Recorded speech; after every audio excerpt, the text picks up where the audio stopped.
Hey everyone, Legend here, and in this video we're going to talk all about Halloween Horror Nights 2022 at Universal Orlando. Horror Nights is always my favorite special event of the year. I just think it's amazing the way they do this giant massive event, and then next year it's a giant, fully different massive event with all new haunted houses and scare zones, and so I just find it to be a spectacle, something I try not to miss every single year. And the 2022 version, it is a very strong event.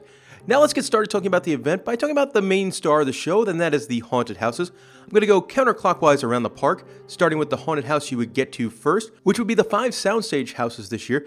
First year ever, the first year in a long time they've done 5 soundstage houses. And the first one you get to is Hellblock Horror. Now this house is kind of like you're in a monster prison. It does have some of the more gory stuff at the event. It does have a bit of a fun element of, oh, what monster is going to be in the next cell? But that also does get a bit repetitive. There is one cool scene where a monster just electrifies a dude. Also, lots of fog in this haunted house. The next house is Spirits of the Coven, which is essentially witches in a speakeasy. Now, this haunted house is kind of divided up into 2 halves. The first half is, well, the speakeasy bar. It does some cool scenes with the bar itself, piano bar, and I love the casino scene. I think that's great. The second half is more of like a smuggling operation. They smuggle bodies and like dead pigs, and there's a really cool large-scale prop with a moving wagon. There's some glowing bottles in the wall, which is some really cool scenic design. There's a really neat scene towards the end with an actor and projections behind them, and got to be one of the lead witches of the coven, so that was pretty neat. But in the end of the day, it did feel a bit small for Halloween Horror Nights house. And Molly mentioned it's not the coven she wanted, as she's a huge fan of the TV show American Horror Story. Up next, making its 4th appearance at Halloween Horror Nights, is Halloween. And this house, it was pretty solid. There's they did it up like there's a pre-credit scene, and the credits from the classic film, and then the big house facade. It does have that great soundtrack from the movie, and as you would expect, there are lots of Michael Myers and his victims. It does feel like it's mostly based on the first movie of Halloween, but it could be based on some others. I'm not really sure. I'm not an expert on that franchise by any means. You do get more sheet ghost scares and less people being murdered than I kind of expected, so it does get a bit repetitive while you were in the Michael Myers house, but it finishes strong. I really like the finale of the Halloween house. Fiesta de Chupacabras is a Spanish village being attacked by a werewolf-type creature. Absolutely love the facade, and the facade is also like the first 20% of the house, as you overlook kind of like a Spanish village, like the skyline of a Spanish village, and then you walk through that Spanish village. Really great scenic design there. The haunted house features some really great giant werewolf puppets. Very reminiscent if you've been through things like American Werewolf in London. Same kind of idea, that kind of scale. Love those guys. There's a cool village forecourt area about halfway through the house. It does some really great practical effects throughout it. One thing, I wish there were more puppets and less villagers in masks. Also, they had a lot of like the plastic chains in the face, and that got a bit annoying. Also, if somebody swings one of them in front of you, it could not be a fun time. The final soundstage house is Dead Man's Pier Winter Wake. And this is the pretty house this year. It is it's really, really, really good. Just incredible scenic design. The opening facade is of a frozen fishing village, and it's just absolutely spectacular. Lots of actors, and they're all like undead fishermen people, I guess. There's a great scene about 2/3 of the way through the house. It's just like you'll walk by, turn a corner, and be like, holy cow, as there is a full-size ship that's kind of sinking with a musician on top of it. Now, the musician's not a scare actor, just up there, pretending to play some music. And that scene, oh my gosh, definitely one of the highlights of Horror Nights 31 for me. There's some screen effects that make you feel like you're inside a ship, a zipline guy, not the scariest house you'll find at the event, but absolutely the prettiest. Up next is The Horrors of Blumhouse, which is the 3rd time that a Blumhouse haunted house has made their appearance at Halloween Horror Nights. This year's version, it is of the movies Freaky and Black Phone, and this is a new house location. It is in half the Fast and the Furious queue and half in a tent. I think it was a little hard to tell. Now I have seen Freaky, but I don't really remember. It was a solid film, but it wasn't too memorable for me. The haunted house does have a couple cool Scrim and Pepper's ghost effects in there. I definitely think it was the better half of the house. The second half of the house is Black Phone, which does feature a really cool mask that is from the movie, but not the most interesting of sets. And there's a very hard cut in between the 2 houses where you kind of like you walk outside, and I guess Black Phone is in a tent. It's a very hard cut between those 2. But it was kind of neat. Like the family in front of me had problems with their backpack, so they stopped for like a minute. So Molly and I got to walk through the Black Phone section essentially by ourselves, but nobody had gone through for like 30 to 45 seconds. So we got every single scare, which is pretty rare at Halloween Horror Nights. Moving on to the 2 tent houses. The first one is Bugs Eaten Alive, And this house gets points for creativity. It is a 50s house of the future like you would find at the World's Fair or early days Disneyland, but it's gotten infested by bugs. And these are bugs, both giant bugs and small bugs. There's like a fun 50s narration all throughout it. There's cool masks of people getting attacked, and then like giant human-sized comedy bugs straight out of a 50s sci-fi movie. I enjoyed this one, very creative. Descendants of Destruction is in some sort of a post-apocalyptic New York subway station. You do have a really cool facade on this one, as it is one of those outside tent houses. And on the inside, there's some surprisingly large sets for a tent house. There's lots of varied stuff going on. I think you start in a subway, then you end up in the subway station, and then caves for some reason. There's a weird human butcher scene in the middle where the guy's, chopping up people and also has his toilet right there. There's a cool mirror effect in one part. This one was okay. Finishing up the haunted houses, you get to the ones that are in the parade building. Now, these are going to be located in like that E.T. Kid Zone area. And starting with the Weekend After Hours Nightmare. This one is all themed after the pop singer, The Weeknd. And it was very interesting. It was kind of weird, but also very creative. They did do the Super Bowl mirror maze thing at one point. You go inside of his head. It's got all the songs in there. Lots of weirder stuff in this haunted house. To me, it kind of felt a little bit like if Meow Wolf teamed up with The Weeknd to do a haunted house.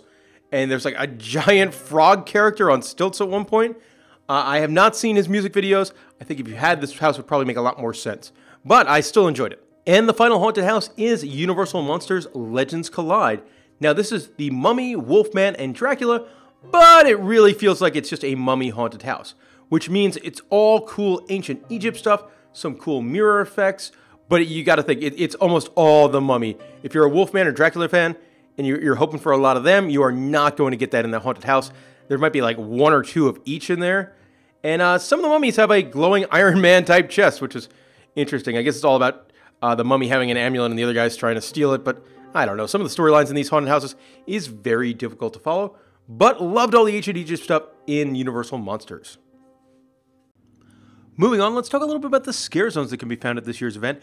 And I really think the scare zones are somewhere where they made a big improvement here at Halloween Horror Nights 31. In years past, they had to deal with a daytime parade that would run once or twice a day at the park, and that means they really couldn't do big sets and scare zones. This summer, they decided to get rid of the daytime parade at Universal Orlando, so that opened up a lot more possibilities for scare zones, and I think some of these zones are really good. Starting off with the one right in the front of the park, that is Horrors of Halloween. Now, this is the big entry scare zone, and I love it. Right off the bat, you get greeted with the Pumpkin Lord. Kind of one of the big icons of the event. He's got merchandise and that kind of thing, and he's in a giant pumpkin, and he's talking to the crowd.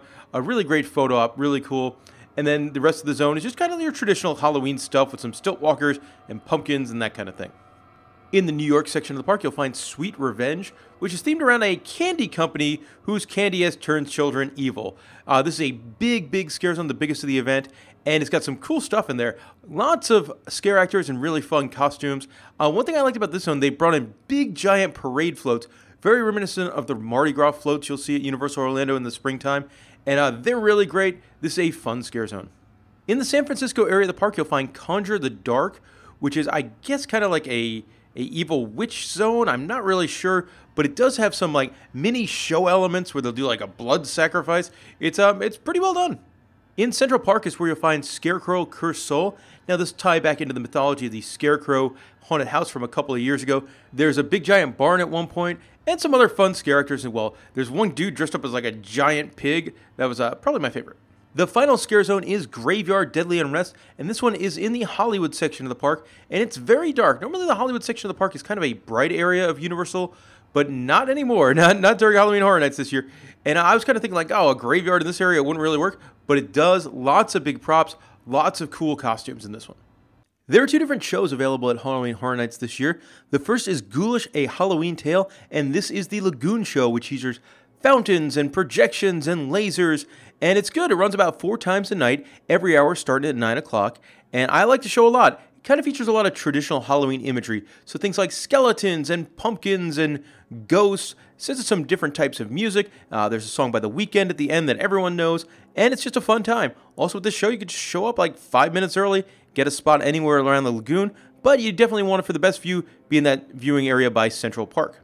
The other show is Halloween Nightmare Fuel Wildfire, and this is presented in the old Fear Factor Live Arena. Now, this is a show you do have to show up early to, because it does fill up quite a bit, and it's kind of a variety show. There's a little bit of magic, a little bit of sexy dancing, some acrobat stuff. My personal favorite, the fire act they have is incredible. They do some really, really great stuff with twirling fire around. It is so, so neat. The show is worth seeing. It's nice to take a break, sit down for a little bit, but man, that arena is very warm, with it being still very hot in the Orlando area, and then the fire doesn't help. But solid show. Gonna venture outside the park over to CityWalk for the next thing, and this is something they did that I absolutely love. For a couple of years now, the Red Coconut Club has been closed. It never reopened after the pandemic, a big nightclub out in CityWalk. So what they did for Halloween Horror Nights this year, they turned the Red Coconut Club into the Dead Coconut Club, which is essentially a tiki bar themed around the Universal Monsters characters. There's 3 specialty drinks in here. We tried the 2 that are rum-based, and they were both pretty solid.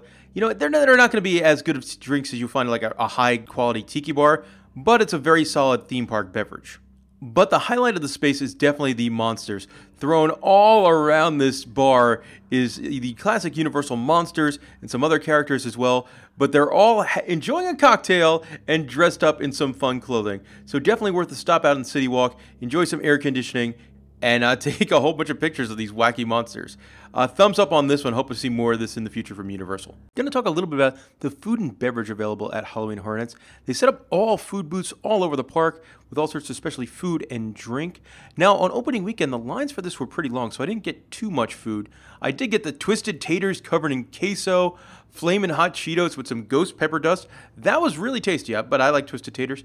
Also, over by Kid Zone, I got the grilled cheesesteak, which had a black bun on it. I would say a really good cheesesteak. It was about $11 for the cheesecake and fries. Got the mummy tablet cookie, which looked nothing like the picture. That was just okay. A little on the disappointing side. Cheesesteak was pretty good, though. Would recommend getting that one. And, of course, when you come to Halloween Horror Nights, you've got to get a Blinky cup with some booze in it, right? Now, what's going to go in that booze? Well, for me, I'm more of a draft beer guy. So here are the 4 draft beers they have on tap. I like that whole hog pumpkin ale quite a bit. The pecan pie cider was not really my thing. Molly likes pecan pie. She really liked that one. Did get 1 can of beer, and that's the Lacto Cooler with the Slimer-style art on top. And it's a very sour Berliner Weiss. Now, something new at the event this year, over by Lombard's, they did add a new outdoor lounge. And some of the beer lines can get pretty long, so I'd recommend checking this one out, as I did not have a long line all weekend long. And also, Horror Nights could be a long event. And this one, they built some really nice, outdoor comfy chairs where you can hang out right on the lagoon. Located in the New York section of the park, you'll find the Tribute Store, which is the main gift shop for Halloween Horror Nights. And like every year when they do one of these, it's really, really well themed. And if you're like me, you'll probably spend quite a bit of money on Halloween Horror Nights merchandise. There is a line of merchandise for every day is Halloween, with this being the 31st year of HHN. They've got a spirit jersey and, of course, a Christmas ornament for Little Boo. Molly told me, I guess now people are bringing their Christmas trees out early and decorating them with Halloween ornaments. That's a thing now. You've got the shirt for this year with all the houses on the back, something I know a lot of people always buy. I like the goofy skeleton that's on there. Also love this line of merchandise for the Pumpkin Lord. I think that's a really cool design. I guess these are pass holder exclusive ones. There's a cemetery room that is really, really neat. You've got some merchandise in here for your classic monsters, Legends Collide house. And just every time they do one of these stores, it's really great.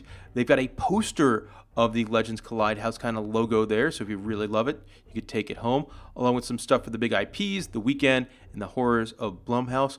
The IP they have the most amount of merchandise for is Halloween, including this sign. I love this metal sign, the Smiths Grove Sanitarium in Warren County, but it has Halloween Horror Nights 2022 on it.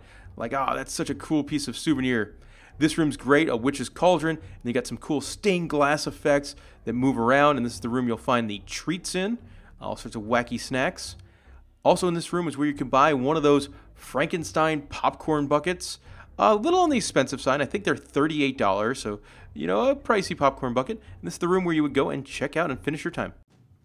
And there we go. That'll do it for Halloween Horror Nights 31, the 2022 version of the event. I really enjoyed it. I think it's a very solid year for the event. Some things I really enjoyed. I think the scare zones were better in the past. Love the addition of the Dead Coconut Club. I think they did some creative stuff this year with houses like the Weeknd and Bugs Eaten Alive. And then you had Dead Man's Pier, which I think is an all-time haunted house for the event. Now I can't finish this video without ranking the haunted houses as I see them, from my least favorite to my favorite. Starting at number 10, my least favorite house of the event was the Horrors of Blumhouse. Number 9, Hellblock Horror. Number 8, Spirits of the Coven. Number 7, Descendants of Destruction. Number 6, Halloween. Number 5, The Weekend After Hours Nightmare. Number 4, Universal Monsters Legends Collide. Number 3, Bugs Eaten Alive. Number 2, Fiesta de Chupacabras. And by far my favorite, number 1, would be Dead Man's Pier. Absolutely. That one is so much better than everything else, in my opinion. But there you go. If you're heading out to Halloween Horror Nights, have a great time. If you got any questions about the event, let me know in the comment section below. I'll be at the event a whole bunch. I got the frequent fear pass with the Express. And if you see me and Molly out there, be sure to come by and say hello. All right, everyone. Thank you very much for watching.